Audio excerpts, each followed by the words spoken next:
it's Harry Nuts here. Dying for a peanut butter banana fluffernutter sandwich or whatever it was that killed Elvis. Where can he go? Who the hell knows? But don't go away, we'll try and find a place.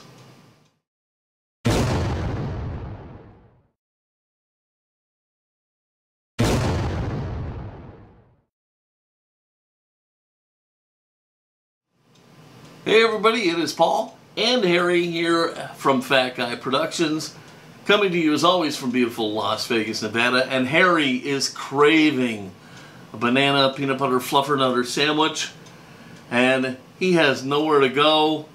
He stopped at this horrible Lesney Matchbox Canteen, and even Harry wouldn't eat there. He bolted. The bananas had feet. It smelled like farts. It just was not a good thing. So Harry bolted, but he's still hungry, and we're going to try and hook him up right now.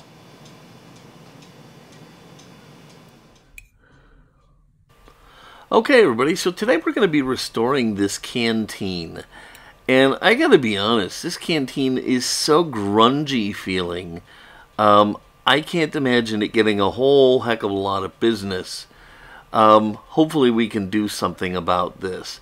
It's got this ugly silvery paint on here, and I'm assuming the decals have yellowed over age is what I'm thinking has happened, because I can't imagine somebody made them that color on purpose.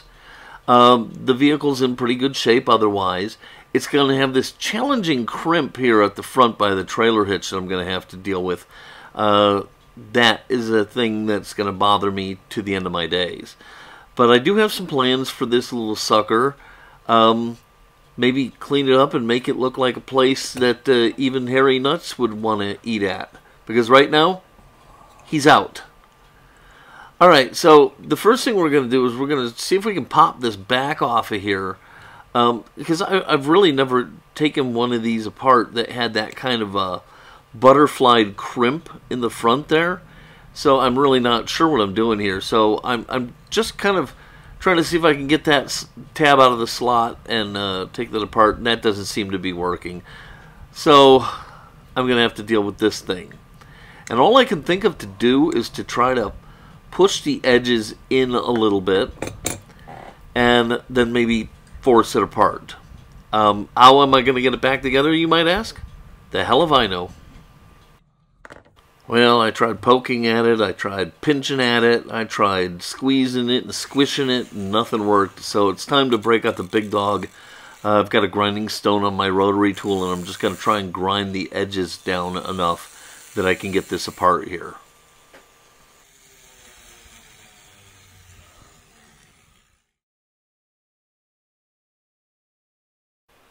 As you can see, it's still being a real stubborn SOB. I'm just trying to get the blade of my flathead screwdriver in here now. I think I've removed enough material that hopefully it'll pop apart if I can get the screwdriver in here. But man, I'm not a fan of these kinds of connectors.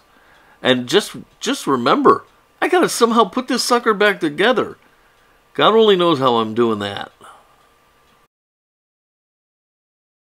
Woohoo! We have a little success finally. This stubborn son of a gun finally came apart. After it's apart, it is really a simple casting. It's a base with one axle, two wheels, and a body. It does have a flip-up door to cover the service area, but there's no way I'm going to try and take that off, especially because it's like crimped in. So if I try and undo those crimps, all I'm going to do is break them. So I'm going to have to deal with this with that door in place.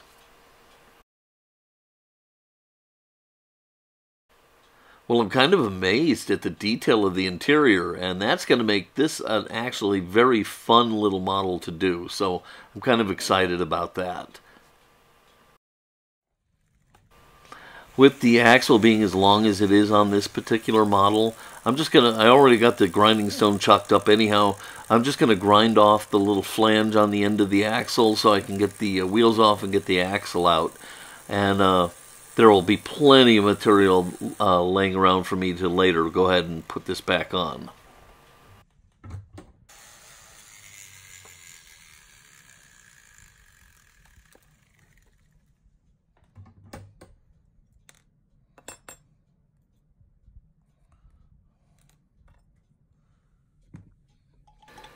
Okay, so we dropped the Grotto Canteen and its base into the stripper bath, and we can go ahead and check on it. It still looks like it's got an awful lot of stuff on there, but it's been in there for a while, so hopefully it'll just slip right off here. So let's take a look and see what we have. Warm liquid goo generally never really lets me down. Now the other day, I saw a Time Writer had a brand new fresh jar of warm liquid goo, and I was very jealous, so I think it's almost time for me to change my jar out.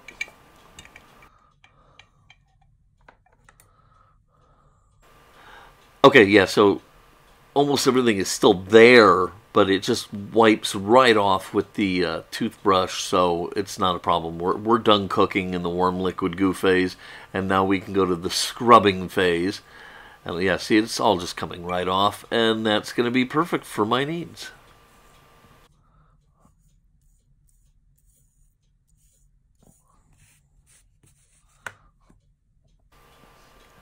Okay, so we're out of the warm liquid goo, and you see the body came out pretty good. We'll take that and wash it here in a minute, and now I just want to kind of probe around and find the interior and see how that did. And we'll tap that off a little bit, get off the excess warm liquid goo. I hate this stuff, get it all over the place. I should be wearing gloves here, but you know, I'm not the smartest person on the planet. Alright. So that's how, and you can see it's all bubbled up, so it's not going to be a problem. We'll brush that off real good. And once we're done getting as much of the paint off as we can right here, then we'll run and take it to the sink where we can rinse all the remaining scamots off of it and give it a good brushing, and then we can see what we have to work with.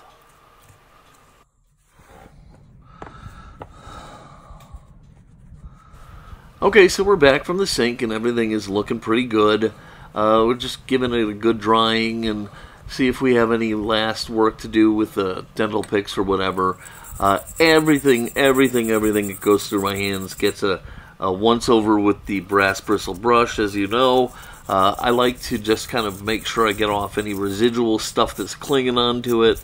And I think it also kind of evens everything out, so I get a true picture of what I'm dealing with.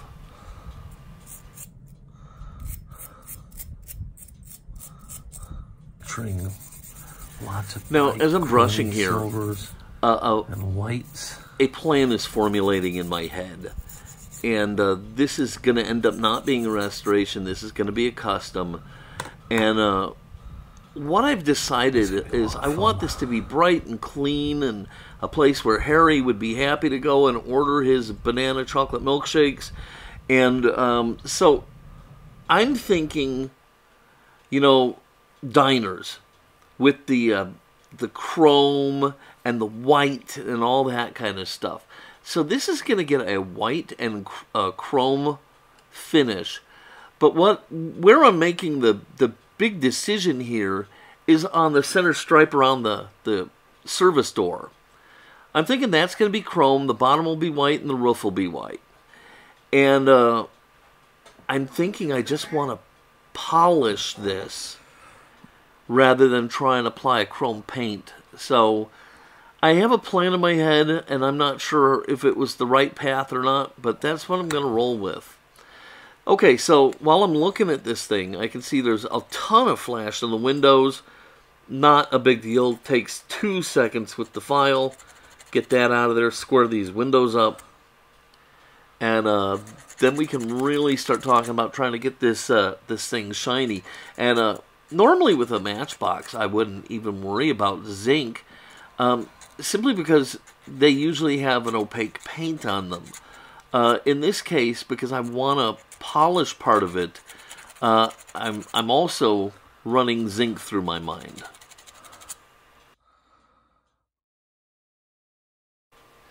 Okay, so it's actually looking pretty good. Remember, the bottom and the roof don't need to be spectacular. It's just that stripe around the middle. So I'm kind of putting the idea of zinc on the back burner, and I'm going to break out the 4.0 steel wool and start working this thing, and we'll just keep going until you know, I either change my mind or I'm happy with what I have.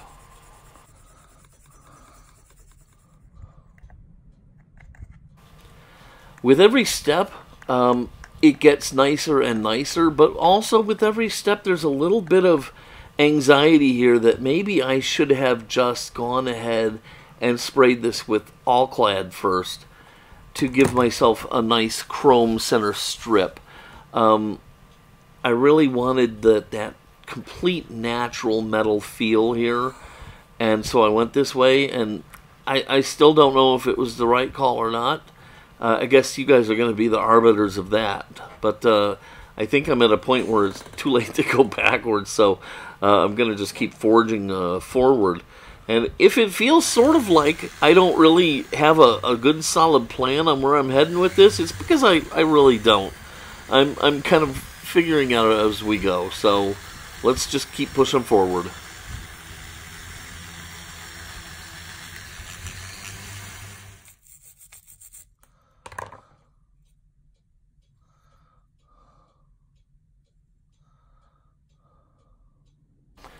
Okay, so I'm pretty happy with the shine on the body, so I've put that aside for now. And now I'm going to, since I have everything out, I'm going to turn my attention to the interior, because the interior needs to carry forward that nice, bright, airy, clean feel that I'm going to have on the outside of the canteen. So this is going to take as much polishing and painting and work as the outside did. Additionally, there's all sorts of fabulous detail in here that I can bring to life. And so I'm really excited about that part. That, frankly, once I saw this interior up close, I was totally jazzed, you know, so it's going to be a lot of fun. But for now, let's do the 4.0 steel wool thing. Okay, with everything all good to go, I have masked off the center stripe of the trailer, and I've thrown some Tamiya fine primer on it in gray. The reason I chose the gray is so that I can see the white paint going on and see where I've got white paint and where I don't. You know, it might sound odd, but you know, with white primer down, you can have a spot where there isn't any paint, and it will eventually stand out and it'll be a problem. So by using gray primer, I can make sure that I get a good thorough coat of paint on here. So anyhow, we're all masked off, and we're laying down just some Tamiya X2 white paint straight out of the bottle, nice and bright. And we'll put a few coats on using my standard methods, a tack coat, some medium coats, and then a couple nice wet coats to get this to just be really smooth and beautiful.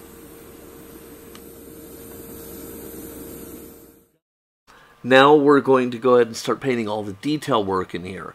And all that's going to be done with brush paint. Just remember, one of my keys is thin your paint down a little bit. Alright? It's not going to be so important in this one because it's going to kind of be in the back, but thin your paint down anyhow. It'll make it go a lot easier for you.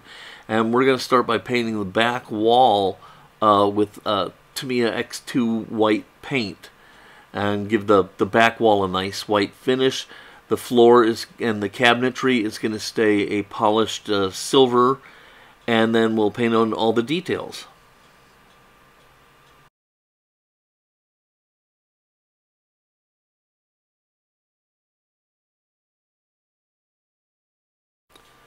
Okay, the interior is looking pretty good. The body is thoroughly dry, and so now we can go ahead and turn our attention to the decals. Now, I know a lot of you guys don't like decals. I get it, but I'm really not afraid of them. I do a lot of model building, so they don't really frighten me.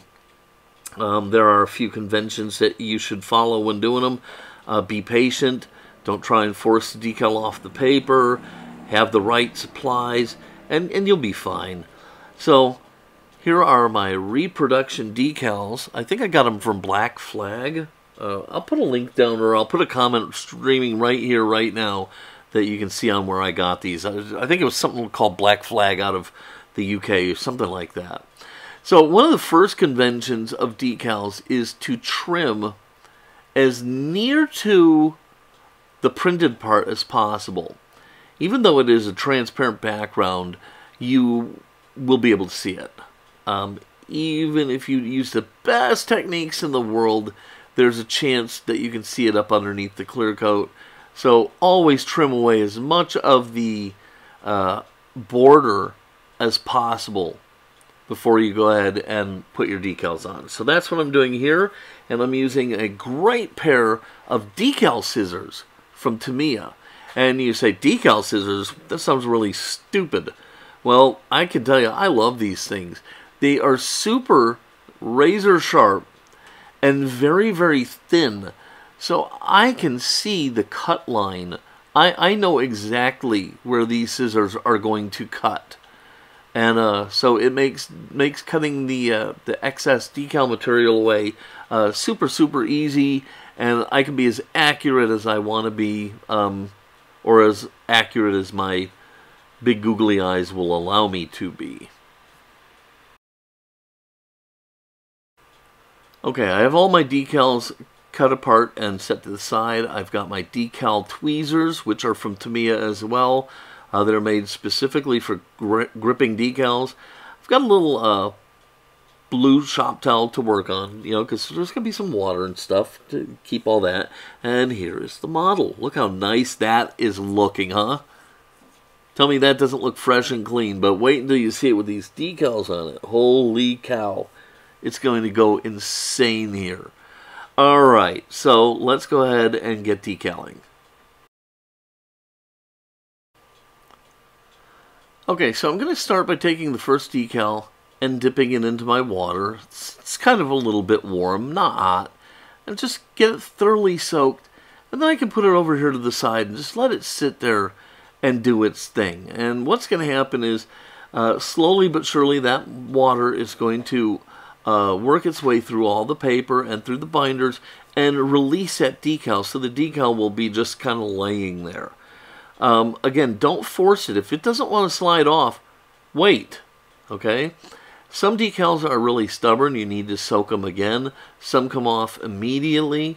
You know, just be patient. Now, I have here just what's called a water brush, and I could actually put like decal setting solution inside of here or water. I really mainly use it because I like the bristles on this, and I'm just putting a little fresh water where this decal is going to go to make sure that it doesn't just glom onto the model the minute I put it down. So now I've picked up the decal, and I'm just seeing if it will slide a little bit. If it will, I can then take my tweezers and grab the open spot where it slid off of. Now I'll kind of line it up, hold it down with a toothpick, and slide the backing paper right out. It's as easy as that. Now I have found toothpicks are fabulous for adjusting the location of decals. And you need to get the location right before you put on any of your softeners, because once you put them on, you're not going to want to monkey with it. Okay, the decals are drying, the base is almost dry, so let's turn our attention to the wheels and axles. We will chuck the axles up into my drill and run them on some 4/0 steel wool, maybe a little sandpaper if they're really grungy, and get them nice and shiny. And then we can turn our attention to the wheels. These axles were a little bit rough, so I did use a little sandpaper sponge to kind of clean them up a little bit, and now I'm just finishing the job with the 4/0 steel wool. Okay, so now we can go ahead and clean up my my wheels, and it's just two of them today, two little gray ones. And they're really not that bad. They just need a quick cleaning. Nothing fabulous, you know. I mean, I suspect kids weren't lining up to play with the canteen. Okay, so that's why these wheels are in pretty good shape. Alright, so I've got a little bit of water. I've got my toothbrush. I got my wheels. And of course, I always like to give them a little spritz with a little bit of my Super Clean.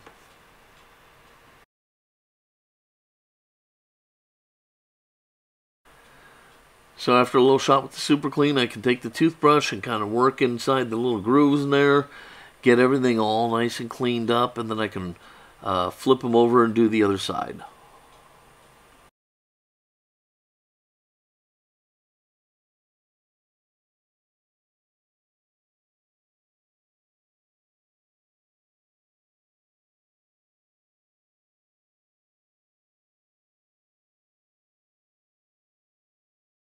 And of course I'm going to pick the best side of the wheel to put face out.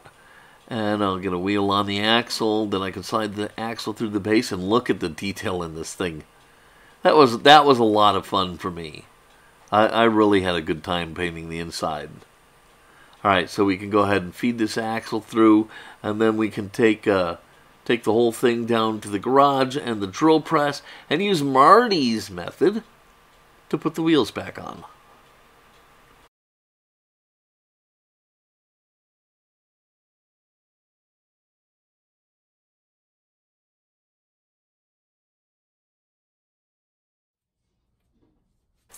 So here we are. I've got my my 2 nails with the little cups in them, and I've got everything lined up, and I'm at my drill press.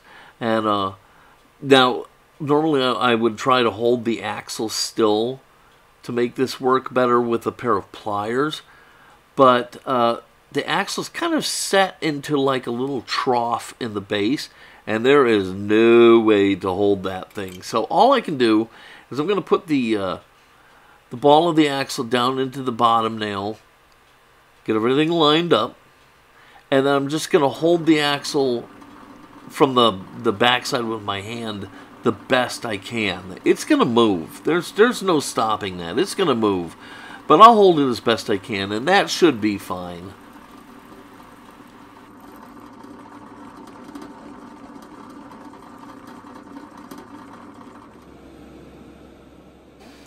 Okay, gang, we are closing in on it. I think it's looking pretty good. The axles are on the base. The decals are fully dry, so now we can go ahead and throw a nice layer of clear coat on here. Again, starting with a tack coat, and then a couple medium coats, and then finally some wet coats to give it that beautiful, beautiful glossy shine. Then we'll go ahead and set that aside to dry, and then it's just a matter of putting this sucker back together.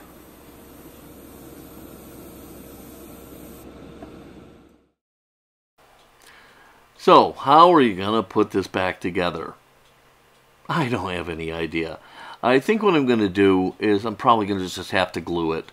So I'm going to put the tab into the back of the trailer, lower this down, and press fit the base back over that sort of split flange, or whatever you want to call it. And I'm going to press fit that down, and then it's already gripping pretty good, so now I'm just going to use a little super glue and kind of work it in around the base and that fitting, and just glue this shut, because nothing else I could think of seems like it was going to work. I thought about drilling a small hole there and putting a very tiny screw in there, but part of the trailer hitch is too prominent over it, and I don't know that there's enough room to really do something like that.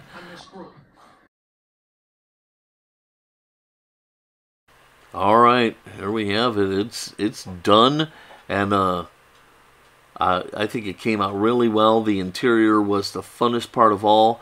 I think in retrospect I probably should have gone ahead and used like all-clad for the chrome, but I'm not disappointed in this by any stretch. It's just I think it would have saved me a lot of effort to go that route. But in the end, I think it came out amazing, and I hope you liked it. So let's take a look at the final finished product. Well, there you have it.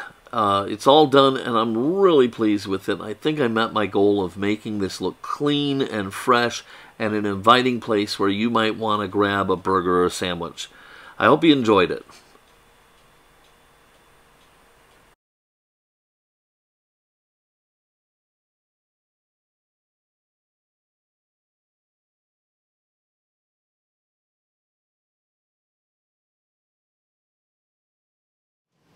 Well, here you have it. The little canteen trailer from Lesney Matchbox. It is Harry approved. He has a full little belly full of banana sandwiches. So he is happy as a clam. And frankly, I am too, because I think this thing came out really cool. And if you know me, you know I love the little detail-y stuff. So the interior of this was just a ton of fun for me, and I love the way it came out. I think this thing looks fantastic, and it'll make a great addition to my collection. If you like this video, please give it a thumbs up, click subscribe, click the little bell to be notified anytime I release a new video. If you have any questions or comments, leave them down below. I read everything, and I really do try to answer as many of you as I can. Okay, this is Paul from Fat Guy Productions. Now you know why we're fat. It's all those banana fluffernutter peanut butter sandwiches. So, what can I say? If you're going to have one, do it in moderation.